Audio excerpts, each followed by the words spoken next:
Hi, ഞാൻ ആദിഷ്. ഒരു specific പേഴ്സണെ അട്രാക്റ്റ് ചെയ്യാൻ വേണ്ടിയിട്ട് അല്ലെങ്കിൽ മാനിഫെസ്റ്റ് ചെയ്യാൻ വേണ്ടിയിട്ടുള്ള 3 സ്റ്റെപ്പുകളാണ് പറയുന്നത്. ഓൾറെഡി നമ്മൾ ഇതുമായി ബന്ധപ്പെട്ട് ധാരാളം വീഡിയോസ് ചെയ്തിട്ടുണ്ട്. അത് കാണാത്ത ആളുകളുണ്ടെങ്കിൽ അത്തരം വീഡിയോസൊക്കെ കാണുക. ഈ വീഡിയോ തീർച്ചയായിട്ടും നിങ്ങൾക്ക് ഹെൽപ്ഫുൾ ആവും. ഒന്നാമത്തെ സ്റ്റെപ്പ് എന്ന് പറയുന്നത്, നിങ്ങൾ ആ വ്യക്തിയുടെ കൂടെ ഹാപ്പി ആയിട്ടുള്ള ഒരു റിലേഷൻഷിപ്പിലാണ് എന്ന് ചിന്തിക്കുക.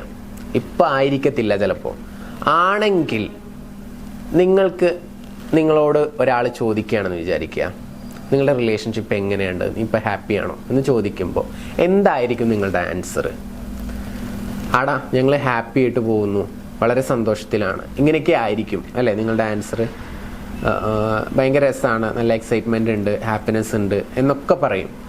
അപ്പോൾ ആ ആൻസേഴ്സ് എന്തൊക്കെയാണെന്നുള്ളത് ഒരു പേപ്പറിൽ എഴുതുക. ഇപ്പോൾ ഉദാഹരണമായിട്ട് ഞാനൊരു സെൻറ്റൻസ് ആയിട്ട് തന്നെ പറയുകയാണെങ്കിൽ, ഞങ്ങൾ ഹാപ്പിയാണ്, ഞങ്ങൾ സന്തോഷത്തിലാണ്, ഞങ്ങൾ ലൈഫ് നന്നായിട്ട് എൻജോയ് ചെയ്യുന്നുണ്ട്, പരസ്പരം അങ്ങോട്ടും ഇങ്ങോട്ടും നന്നായിട്ട് സപ്പോർട്ട് ചെയ്യുന്നുണ്ട്, പരസ്പരം രണ്ടുപേരും അങ്ങോട്ടും ഇങ്ങോട്ടും നന്നായിട്ട് പ്രോത്സാഹിപ്പിക്കുന്നുണ്ട്, അവരവരുടെ കരിയറിനെ നന്നായിട്ട് സപ്പോർട്ട് ചെയ്യുന്നുണ്ട്. ഇങ്ങനെയൊക്കെ എക്സാമ്പിൾസ് പറഞ്ഞു എന്ന് മാത്രം. ഇങ്ങനെ കുറേ കാര്യങ്ങൾ ഉണ്ടായിരിക്കും അല്ലേ. ആ കാര്യങ്ങൾ ഒരു 4-5 കാര്യങ്ങൾ എഴുതിയിട്ട് അത് ബൈ ഹാർട്ട് ചെയ്തുകൊണ്ട് അത് മാക്സിമം റിപ്പീറ്റ് ചെയ്യുക എന്നുള്ളതാണ് രണ്ടാമത്തെ സ്റ്റെപ്പ് കേട്ടോ. മാക്സിമം നമ്മൾ റിപ്പീറ്റ് ചെയ്യുക. ഏതുവരെ റിപ്പീറ്റ് ചെയ്യണം? അത് നമ്മുടെ ഒരു നാച്ചുറൽ തോട്ട് ആവുന്നത് വരെ. നമ്മുടെ സബ് കോൺഷ്യസ് മൈൻഡിലൂടെ ഇപ്പോൾ പല തോട്ട്സ് ഉണ്ടാവും. ഇപ്പോൾ രാവിലെ എണീറ്റ് കഴിഞ്ഞാൽ പല്ല് തേക്കണം എന്ന് നമ്മൾ പ്രത്യേകം ഓർമ്മപ്പെടുത്തേണ്ട ആവശ്യമില്ല അല്ലേ. പല്ല് തേക്കണം എന്നുള്ളത് നാച്ചുറൽ തോട്ടായിട്ട് വരും അല്ലേ. കുളിക്കണം എന്നുള്ളത് നാച്ചുറൽ തോട്ടായിട്ട് വരും. ഇന്ന് എണീറ്റ് കഴിഞ്ഞാൽ രാവിലെ ഓഫീസിൽ പോകണം എന്നുള്ളത് നാച്ചുറൽ തോട്ടായിട്ട് വരും. അങ്ങനെ നാച്ചുറൽ തോട്ടായിട്ട് നമ്മുടെ സബ് കോൺഷ്യസ് മൈൻഡിൽ വരുന്നത് വരെ അത് റിപ്പീറ്റ് ചെയ്യുക എന്നുള്ളതാണ് 3ാമത്തെ സ്റ്റെപ്പ്. ഓക്കെ, 2ാമത്തെ സ്റ്റെപ്പ് റിപ്പീറ്റ് ചെയ്യുക. 3ാമത്തെ സ്റ്റെപ്പ് എന്ന് പറഞ്ഞാൽ അത് നമ്മുടെ ഒരു നാച്ചുറൽ തോട്ട് ആവുന്നത് വരെ റിപ്പീറ്റ് ചെയ്യുക എന്നുള്ളതാണ്. അപ്പോൾ ഇത്രയേ ഉള്ളൂ.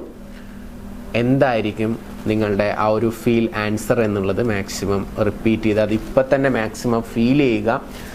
പറയുന്ന സമയത്ത് ഫീൽ ചെയ്യാൻ വിട്ടു പോകരുത്. അത് ഇമ്പോർട്ടൻ്റ് ആയിട്ടുള്ള ഘടകമാണ്. മാക്സിമം 5 സെൻസസ് വെച്ച് ഫീൽ ചെയ്യുക കൂടി ചെയ്യുക. ഓക്കെ, ബൈ ഹാർട്ട് ചെയ്തതിന് ശേഷം മാത്രം പറയൽ തുടങ്ങുക. ഓക്കെ, അപ്പോൾ ഇത്രയേ ഉള്ളൂ.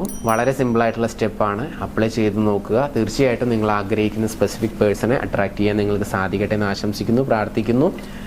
ഇനി നിങ്ങളുടെ റിലേഷൻഷിപ്പിൽ ഭയങ്കരമായിട്ടുള്ള എന്തെങ്കിലും പ്രശ്നങ്ങൾ ഫേസ് ചെയ്തുകൊണ്ടിരിക്കുന്നുണ്ട്, എന്തെങ്കിലും ഒരു വിഷമകരമായിട്ടുള്ള സിറ്റുവേഷനിലാണ് ഇപ്പോൾ കടന്നുപോയിക്കൊണ്ടിരിക്കുന്നത് എങ്കിൽ തീർച്ചയായിട്ടും സപ്പോർട്ടിന് വേണ്ടിയിട്ട് മുകളിൽ കാണുന്ന നമ്പറിലോട്ട് മെസ്സേജ് അയക്കുകയോ വിളിക്കുകയോ ചെയ്യാവുന്നതാണ്.